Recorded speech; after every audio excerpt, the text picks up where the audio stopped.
김어준 씨가 지시한 대로 한덕수 대통령 권한대행이 마흔여 후보자를 임명하지 않으면 재탄핵을 하겠다고 하고 그 후순위 국무위원들도 줄줄줄 탄핵하겠다고 합니다.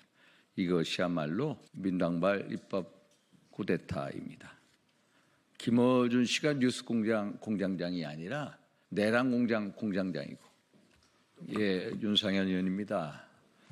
어제 민당이 법사위 법안심사소위에서 4월 18일 날 퇴임하는 문영배 이미선을 임기를 자동 연장시키고, 그리고 대통령 권한대행은 대통령 몫의 헌법재판관을 임명할 수 없다는 내용의 헌재법 개정안을 일방 처리했습니다.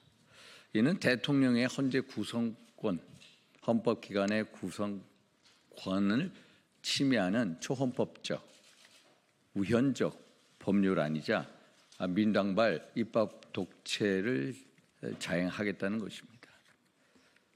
더군다나 김어준 씨가 지시한 대로 한덕수 대통령 권한대행이 마흔여 후보자를 임명하지 않으면 재탄핵을 하겠다고 하고 또 그 후순위 국무위원들도 줄줄줄 탄핵하겠다고 합니다. 이것이야말로 민당발 입법 쿠데타입니다. 김어준 씨가 뉴스 공장장이 아니라 내란 공장장이고 또 내란 예비 음모를 사주하면 민당이 이에 따라가는 형국입니다.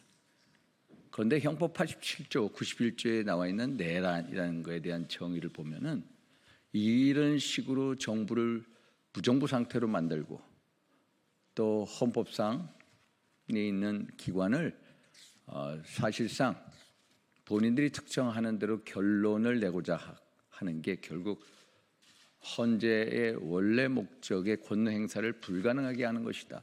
이것이야말로 내란 행위인가 아닌가 이런 생각이 듭니다. 자유민주주의, 법치주의가 거의 붕괴 직전에 이르렀습니다.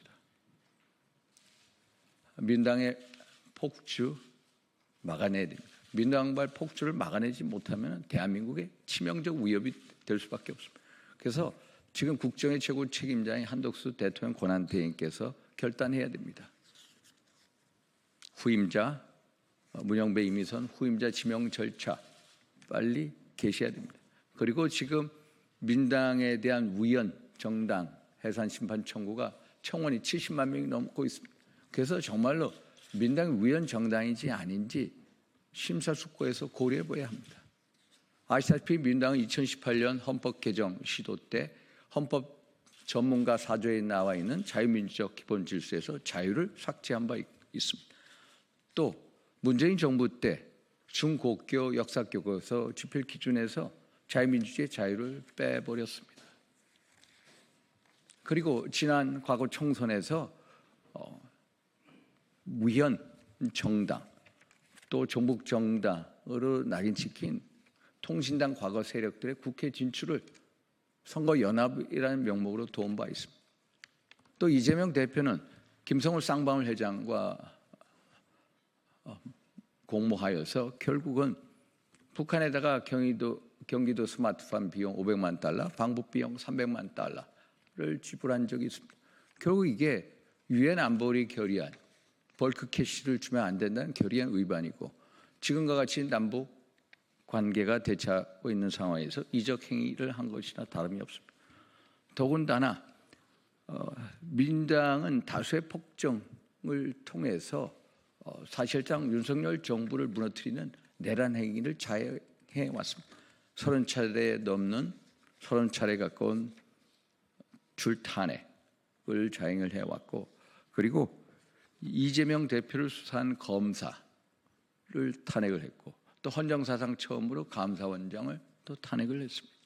그리고 정말로 국방 예산에 기묘하다는 정찰 예산을 삭감시켰고 드론 방어 예산도 전면적으로 삭감시킨 바 있습니다. 특히 간첩을 적국에서 외국으로 확대하는 법안의 처리를 맡고 있습니다. 스스로 대한민국의 안보를 해야 하고 있습니다. 그리고 12월 14일 국회 탄핵소추안에서 내란죄 부분을 또 탄핵 심판 과정에서는 또 삭제했습니다. 이것이야말로 사기 탄핵을 주도한 거 아니겠습니까? 그래서 지금과 같이 중차대한 대한민국의 정체성 위기 속에서 한덕수 대통령 권한대행은 결단을 내려야 한다. 민당은 과거의 민당이 아닙니다. 지금은 이재명에 의한 이재명을 위한 1인 독재 정당의 모습을 보이고 있습니다. 민주라는 간판을 걸고서 가짜 진보, 정부 이권 카르텔 연합 정당의 모습. 오직 이재명 대표의 방탄과 이재명 대표를 대통령 만들기에 올인하는 내란 정당의 모습을 보이고 있습니다. 우리 한덕수 대통령 권한대행께서 이러한 점을 두루 고려하셔서 결단을 내려주시기를 촉구합니다. 이상입니다.